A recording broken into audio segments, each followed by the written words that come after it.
بھٹی صاحب، پاکستان تحریک انصاف چاہے پاور میں نہیں ہے لیکن اہم ترین پارٹی، اہم ترین فیکٹر ہے اس ملک کا، لیکن آپ کو کوئی سیاست سمجھ آ رہی ہے؟ پہلے وہ پارلیمنٹ سے استعفے دے دیے غصے میں آ کے، اب وہ بھی سمجھ نہیں آ رہا استعفے ہیں یا نہیں ہیں، پھر آزادی مارچ کے لیے نکل گئے، وہ آزادی مارچ ختم ہو گیا، پتہ نہیں وہ ہے یا نہیں ہے۔ اب جو ہے وہ کیا ان کی سیاست کیا چل رہی ہے عوام کے پوائنٹ آف ویو سے،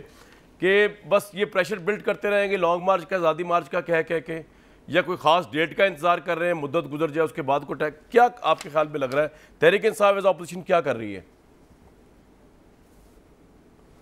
دیکھیے، اب ایکچول اور ریئل اپوزیشن تو ظاہر ہے تحریک انصاف ہے، اور تحریک انصاف کے دو تین اس میں تضادات بھی ہیں، کہ مثال کے طور پہ کہ قومی اسمبلی میں اگر یہ اندر ہوتے، اب جا کے ایسا لگتا ہے کہ اگر یہ قومی اسمبلی میں بھی ہوتے اور باہر بھی ہوتے تو حکومت کو اور ٹف ٹائم ہوتا۔ راجہ ریاض صاحب جنہوں نے 2023 میں مسلم لیگ کی ٹکٹ لینی ہے، وہ اپوزیشن لیڈر نہ بنتے اور چیئرمین نیب الیکشن کمیشن کے ممبران اور بہت سارے فیصلوں میں شامل ہوتے۔ پنجاب کی سمجھ آتی ہے کہ وہاں الیکشن کمیشن کا ایک عجیب و غریب فیصلہ آیا ہے کہ وہ جو ان کے تھے مخصوص نشستوں والے، وہ اب جب دوبارہ ہوں گے تو تب کریں گے، مجھے اس کی سمجھ نہیں آئی۔ لیکن وہاں جو یہ میک اینڈ بریک والے ہیں یہ الیکشن 20-25 لوگوں کے، اگر تحریک انصاف آپ لے جاتی ہے وہاں سیٹیں تو یہ بہت بڑا دھچکا ہوگا۔ شہباز شریف صاحب 24 کلومیٹر کے پھر وزیر اعظم رہ جائیں گے اس ملک میں۔ اور تحریک انصاف کو جو آپ نے گرینڈ ڈائیلاگ کہا، وہ اس وقت بلیو می، جو پہلا سوال آپ کے اس کو میں کنٹینیو کروں گا، اس وقت کی ضرورت ہے۔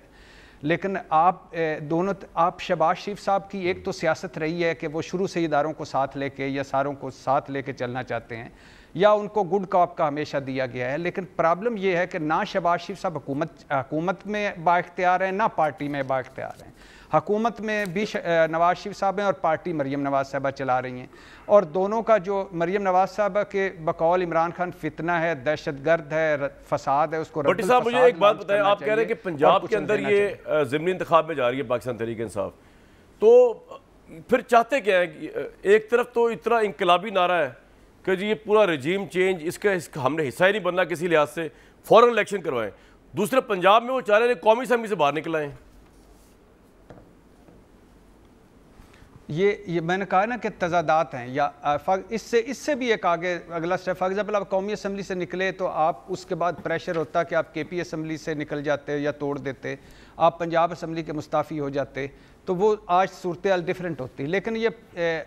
وہ علیحدہ رکھ کے دیکھ رہے ہیں، قومی اسمبلی میں ہم اس رجیم چینج کا حصہ نہیں بننا چاہتے، پنجاب میں بننا چاہتے ہیں۔ دو تین چیزیں بھائی جان، ایک آج مصدق ملک صاحب اللہ ان کو صحت دے، انہوں نے نہیں بتایا کہ دوائیاں اور دالیں اور آٹا کتنا مہنگا ہو گیا ہے، لیکن انہوں نے کہا تھا کہ ہمارے پاس زہر کھانے کو پیسے نہیں ہیں۔ سر، یہ جو شہباز شریف صاحب اتنے لوگ لے کے جا رہے ہیں، اور کل میں نے حمزہ شہباز کا 48 گاڑیوں کا قافلہ دیکھا، یہ پیسے کہاں سے آ رہے ہیں؟ اور دوسری بات یہ ہے کہ ایک سوال میں ان سے پوچھنا چاہتا ہوں کہ جب یہ آئے تھے تو کہا گیا تھا 27 پاور پلانٹ بند ہیں تحریک انصاف کی نالائکی کی وجہ سے، اب وہ آ گئے، اس میں سے اب 16 رہ گئے ہیں۔ 27 بند تھے تو لوڈ شیڈنگ نہیں ہو رہی تھی، اب